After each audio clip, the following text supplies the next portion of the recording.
Bonjour à tous et bienvenue sur notre chaîne Tyrannus Enseignement Formation et Église Essentielle. Ne vous est-il jamais arrivé de faire tomber votre téléphone soit par terre, soit dans l'eau?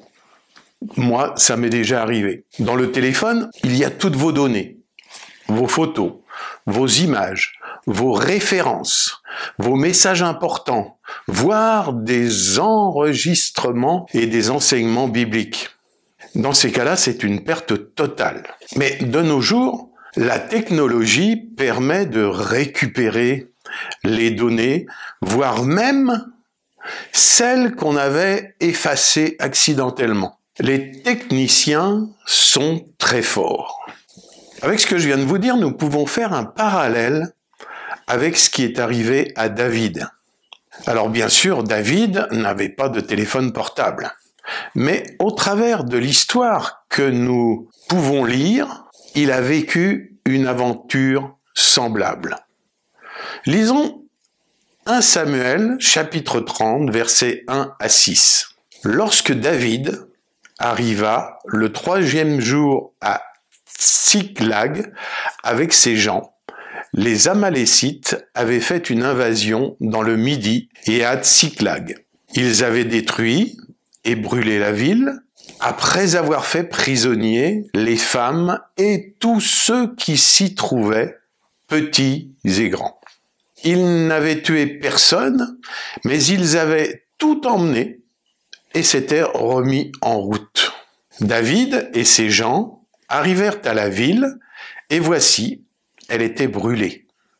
Et leurs femmes, leurs fils et leurs filles étaient emmenés captifs.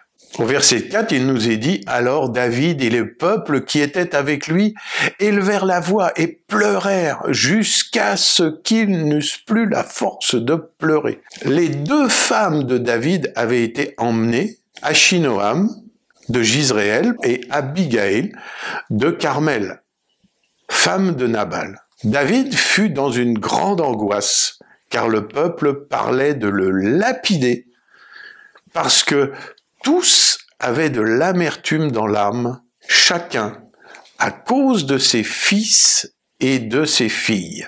Mais David reprit courage en s'appuyant sur l'Éternel, son Dieu. Plus loin, il est dit au verset 18 et 19 que David sauva tout ce que les Amalécites avaient pris et il délivra aussi ces 2 femmes. Il ne leur manqua personne, ni petit, ni grand, ni fils, ni fille, ni aucune chose du butin, ni rien de ce que l'on leur avait enlevé. David ramena tout. David avait dirigé sa propre mission de récupération sur les conseils de Dieu. Et Dieu va exaucer David au-delà de ses espérances. Spirituellement, c'est la même chose pour nous. Lorsque nous essuyons des attaques spirituelles qui nous dérobent jusqu'à notre espoir, comptons sur Dieu pour qu'il renouvelle nos forces et nous aide à surmonter tous les défis de la vie et nous redonner ce qui nous a été volé.